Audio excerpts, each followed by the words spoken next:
guys! It's me again. Pinay sa Paris. Ayun, maulan ngayon. It's raining today and cold outside. I'm going to show you my the improvement of my house in the Philippines. I think the paint is all over inside the house. It's already finished. So I'm going to show you some videos, and also I'm going to talk to my sister-in-law first, and then I come back to you. Sabi po yan. Maya, kanina, bibidyo ako nung maga. Ay, nakalimutan ko po agad na sabi kung naipasok yung mga ano. Di ba nga nga po pinag-video nyo ako? Oo. Naipasok po niya lahat. Habang naglalaba po ako, naalala ko, sabi ko, uy, sabi nga pala natin mag-video ako yung pag wala pa yung mga gamit sa loob. Hindi na. Nagalit po sa akin tapos pasok na daw siya. Pinatanggal mo ba? Hindi na, tinanggal po niya nasa ibabaw ng lamesa. Pero yung mga bangko naman po, hindi naman po tinanggal. Hindi yung sa mga kwarto na sa taas. Meron na, di ba, nung matapos ng pinturahan, pinadalhan mo naman ako. Ay, yung dito po lang sa kasi naipasok po niya agad yung mga gamit, yung, di ba po yung iba nilagay niya sa jeep? Nalimutan ko naman sabihin sa'yo kahapon. Nung sabi mo tapos na magpintura, nalimutan ko naman sabihin na nabidyohan mo na bago ipasok yung mga lamesa. Oo nga po. Hindi ko nga po agad, ay di ba kapag kahapon naglinis siya ng mga bangko sa kalamesa? Pero ayos ay, naman. ko po kung kaling, nasa loob na yun. Kahapon. Nung dating ko po ay nasa... Ayos naman. Tamang problema. Bakit naman yung bahay na walang kalaman-laman? Wala pang laman. Wala pang laman. Wala pa nga puntaman. Dahan-dahan ang paglalaman. Bakit, Ruben, di ka nagpunta kay Laboy? Magtatampo sa'yo yun. Hindi punta ka na, Kuya Boy. Nagpunta na nga po kanina umaga si Kuya Boy, humingi ng salay. Sabi po niya, sabi po ni Kuya Boy, punta kayo mamaya. Sabi po ni Ruben, hindi ka makakapunta, ang dami kong gawain. Kasi nakita po niya, binati pa nga po ni Kuya Boy, sabi ni Kuya Boy, ano yan, labadami. Kasi nakita po niya, taas ang tabay. Sa bagay, alam naman nilang katatapos lang magpintura. Hindi pa nga po ating matapos-tapos ng kalilin. Siyempre po, magabok pa rin siya kahit maya mo siya. So guys, I just finished talking to my sister-in-law. So now I'm going to show you what I'm saying, the improvement of my house. Painting inside, inside all the rooms, upstairs, and the master bedrooms, and the living room, and well, you will see kitchen, but of course there's no cabinet yet.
Huwag mo hawakan yan.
Ang gusto ko sanang kulay nilagay doon, hindi black.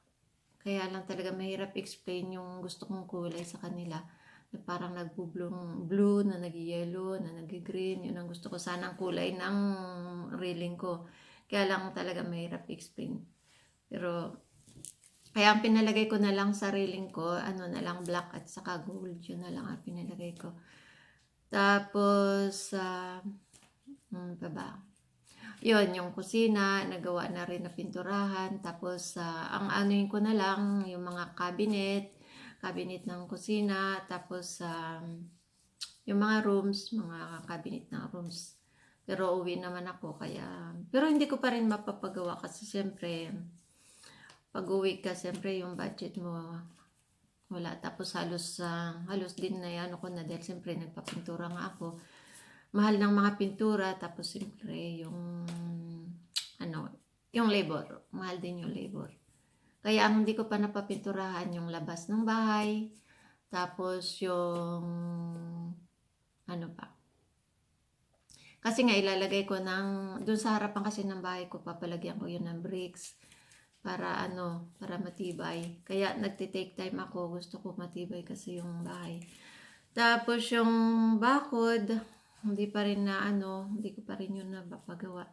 Kaya siguro mga next December 2019 matapos na rin yun. Tapos yung mga window grills, hindi ko pa rin yan napapagawa. Marami pa guys. Tapos yung kisame ba ang tawag doon? Yung sa labas na ba ng bahay? Kasi may pa yun, di ba? Parang may kisame pa yung labas ng bahay. Numutan ko ng tawag doon. Hindi ko pa rin yun napapagawa. Kaya, pag nagpapagawa kasi ng bahay guys, lakasan lang ng loob yan. Huwag mong isipin na wala kang budget o Basta may trabaho ka, go lang. Basta sigurado naman yung trabaho mo. Kasi kung maghihintay kang makaipon, tapos saka ka magpapatayo, tagal.